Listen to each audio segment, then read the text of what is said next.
उस समय काम किया और उस अलग को जगाने में बहुत ही महत्वपूर्ण भूमिका निभाई। ऐसे भाई राजेंद्र राज जी, हमारे प्रमुख शासन सचिव नवीन जैन जी और इस कार्यक्रम में आए सभी मेरे लोकतंत्र सेनानी, सबसे पहले तो मैं आप सभी का, क्योंकि आप मेरे निवास पर आए इसलिए आप सभी का वंदन करता हूं, अभिनंदन करता हूं, स्वागत करता हूं। आप सभी को मैं प्रणाम करता हूं।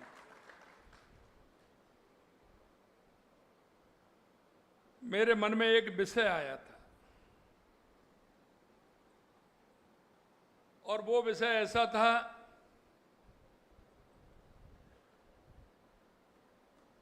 कि आपने देखा कि हमारे महापुरुषों ने, हमारे बुजुर्गों ने इस देश की आजादी के लिए लड़ाई लड़ी थी,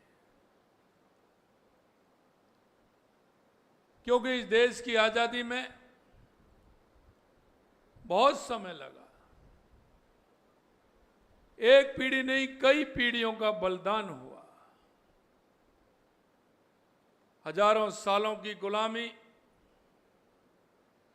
कभी इस देश में हूण आए तो कभी कुषाण आए तो कभी इस्लाम आया तो अंग्रेज आए,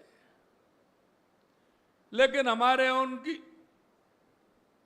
बुजुर्गों की और हमारे उन महापुरुषों की छाती इतनी मजबूत थी कि उन्होंने लगातार संघर्ष किया और उस संघर्ष में हमारे लगातार कई पीढ़ियों ने अपने आप को समर्पित कर दिया।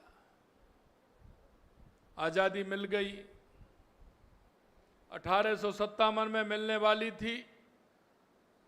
एक चूक के कारण 90 साल लगे थे और वो 90 साल के बाद 1857 में जो आजादी मिलने वाली थी वो 1947 में मिली। मैं आपसे इसलिए कहना चाहता हूं कि उस 90 साल का ही आप देख लीजिए कि हमारे उन लोगों की कितनी शहादत हुई थी, कितना संघर्ष हुआ था और उस संघर्ष के बाद 1947 को आजादी मिली। मेरे लोकतंत्र सेनानियों, आप मेरे से ज्यादा जानते हैं, मेरे से अच्छा जानते हैं कि जैसे ही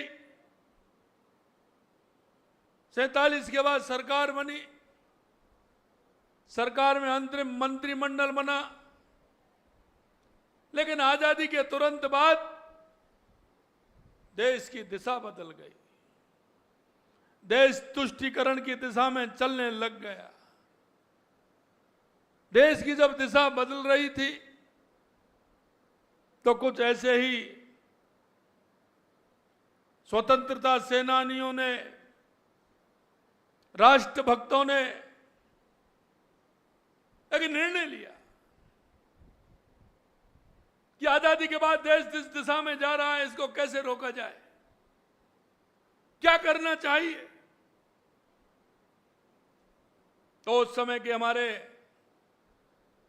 जो उस मंत्रिमंडल में उद्योग मंत्री थे डॉक्टर श्यामा प्रसाद मुखर्जी जी, उन्होंने तत्काल उस मंत्रिमंडल से इस्तीफा दिया और उन्होंने कहा कि ये मैं नहीं होने दूंगा, चाहे धारा 370 हो, चाहे सिविल कोड हो, सारे विषयों को लेकर के चले, या तुष्टीकरण हो, ये नहीं चलेगा। और उन्होंने 21 अक्टूबर 1951 को उन 8-10 राष्ट्रवादी लोगों ने जनसंघ के रूप में एक आधारशिला रखी। आप मेरे से ज्यादा जानते हैं 51 के बाद क्या हुआ, हमारे लोगों ने किस तरह से काम किया, जनता के बीच में जाकर के उन्होंने कितनी मेहनत की। लेकिन जो विचार सही होता है, देश के प्रति लगाव होता है, दृढ़ इच्छा शक्ति मजबूत होती है, राष्ट्र के प्रति समर्पण होता है और धीरे धीरे धीरे धीरे वो एक बट वृक्ष का रूप उसने ले लिया। आज आप देख सकते हैं कि देश के यशस्वी प्रधानमंत्री नरेंद्र मोदी जी के नेतृत्व में हमारा देश आगे बढ़ रहा है। आपने वो भी समय देखा है जब हमारे लोग बाढ़ पंची को खड़े होते थे, पार्षद को खड़े होते थे, तो एक दूसरे में होड़ लगती थी, अब की बार आप हो जाइए, अब की बार आप हो जाइए। हमारे 8-10 कार्यकर्ता बैठते थे, वो उसके लिए कहते थे, वो उसके लिए कहते थे, वो उसके लिए कहते थे। और जब बाढ़ पार्षद जीत जाता था तो दिल्ली से भी, प्रदेश से भी उनका सम्मान करने के लिए जाते थे। अरे सम्मान इसी का नहीं, कभी कभी कोई जमानत बचा लेता था तो उसको माला पहना करके स्वागत करते थे। ये धीरे धीरे धीरे धीरे हमारा जनसंघ के पैर जमे। और आपने देखा कि जब देश में इमरजेंसी लगाई गई थी, जब आपकी उम्र 20 और 30 के बीच में होगी, ज्यादा नहीं होगी, 15 साल, 20 साल, 25 साल, ज्यादा से ज्यादा 30 साल, आपने जो संघर्ष देखा, आपने जो किया, जेलों में जो आपने नारे लगाए थे, ध्यान करिए उसका कि आपने ये काम राष्ट्र के लिए किया था। लोकतंत्र को खतरा हो रहा था, लोकतंत्र को बचाने के लिए किया था। उस लोकतंत्र को बचाने में आपकी बहुत बड़ी भूमिका रही।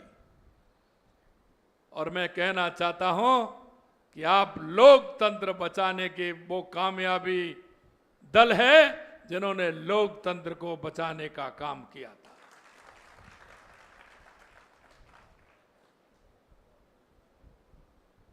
आप सब उस मुहिम में लगे थे और धीरे धीरे आपकी वो तपस्या, आपकी वो मेहनत, आपने जो उस पेड़ में पानी दिया था, धीरे धीरे धीरे धीरे बट वृक्ष बन गया। जब मेरी चर्चा हो रही थी राजेंद्र जी से, राजेंद्र राज जी से, और जब मैंने गोपाल जी को बुलाया, अध्यक्ष जी को बुलाया, बातचीत हुई, क्योंकि आप देख रहे हैं कि आज जिस तरह की परिस्थिति बन रही है, देश के यशस्वी प्रधानमंत्री नरेंद्र मोदी जी के नेतृत्व में हमारा देश आगे बढ़ रहा है। स्वामी विवेकानंद जी ने तो 1893 में कहा था 21वीं सदी भारत की होगी, उसके अगर कोई प्रमुख स्तंभ है तो हमारे लोकतंत्र सेनानी है।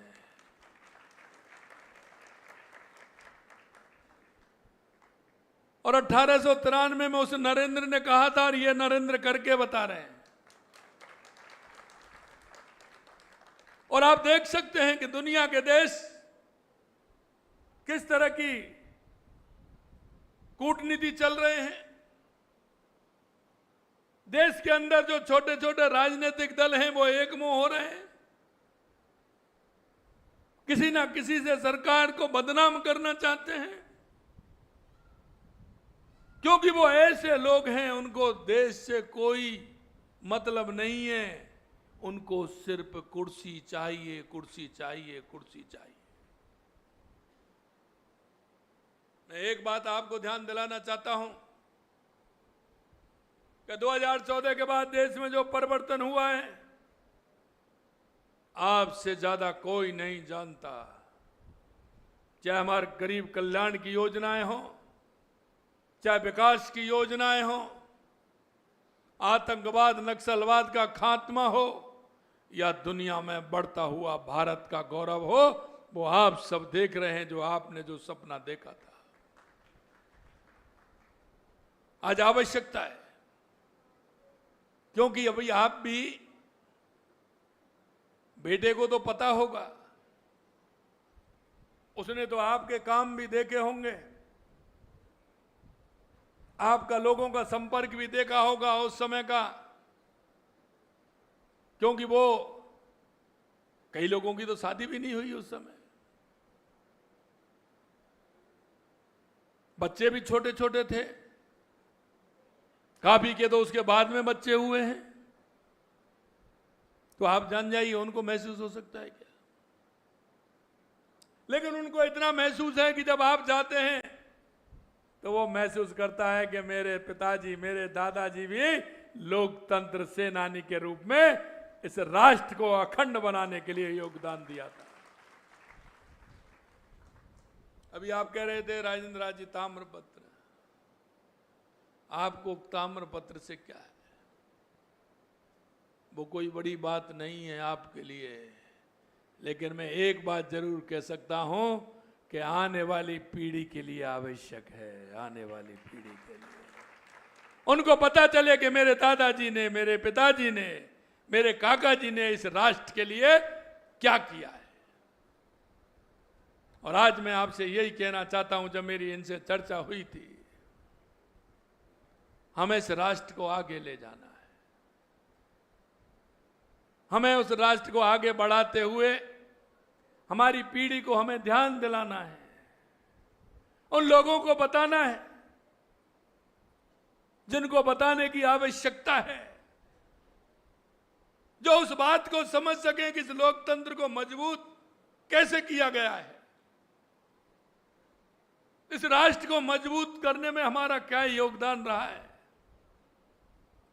और मैं जिस भी पार्टी की बैठक में, कार्यक्रम में जाता हूं, मैं उनसे एक ही बात कहता हूं, क्योंकि अगर आपको पार्टी में काम करने की,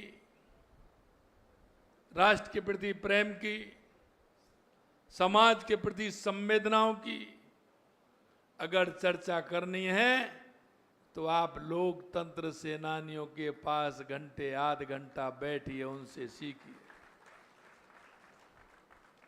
लेकिन कुछ बात ऐसी होती है कि अगर सीखने नहीं आए तो हमें भी सिखानी होंगी, क्योंकि हमारे राष्ट्र को मजबूती की राह पर हमें ले जाना होगा। हमें उन बातों को उनको बताना आवश्यक है। अगर वो भूल जाएंगे तो वो कल्पना नहीं रहेगी, वो आज के युग में जिएंगे कि हमें तो ऐसा ही मिला था,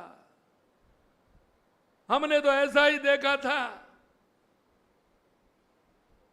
यह आवश्यक है कि उनको समय समय पर हम उनको ध्यान दिलाते रहें, उनके जीवन में ये बात हम सिखाते रहें कि राष्ट्र की मजबूती के लिए जब समय आता है तो मां भारती को भी समर्पित करने में 1 मिनट नहीं लगाना चाहिए।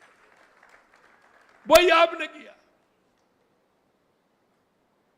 आज हम देख सकते हैं कि उस परिवार की स्थिति क्या हो गई। 50 साल के बाद भी वो परिवार अभी ठीक प्रकार से नहीं आ पाए। उस समय उनके मन में दर्द था, माताजी पिताजी की बीमारी हालत को छोड़ करके गए थे, वो चले गए। परिवार में किस तरह का होना चाहिए हम कुछ नहीं कर पाए। 19 महीने, 18 महीने, 21 महीने बहुत होते हैं। आज देख रहे हो आप, अगर 10